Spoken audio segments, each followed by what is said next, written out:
গরমের জন্য মটরশুঁটি কী করে প্রিজার্ভ করবে ডিপ ফ্রিজে সেটার রেসিপিটা চট করে দেখে নাও। জলের মধ্যে লবণ দাও এবং দাও 2 চামচ চিনি। চিনি দেওয়ার কারণ যাতে মটরশুঁটির কালারটা আমার নষ্ট না হয়।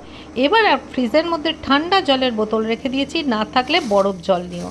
মটরশুঁটিগুলো গরম জলের মধ্যে দেবে, দিয়ে বেশিক্ষণ নয় 1 থেকে 50 গুনতে যতটুকু সময় লাগে ঠিক ততটুকু সময়ের মধ্যে এই মটরশুঁটি গরম জল থেকে তুলে নেবে। দেখো নিচে থেকেই মটরশুঁটিগুলো উঠে আসছে এবং এটাকে আমরা সঙ্গে সঙ্গে তুলে নেব।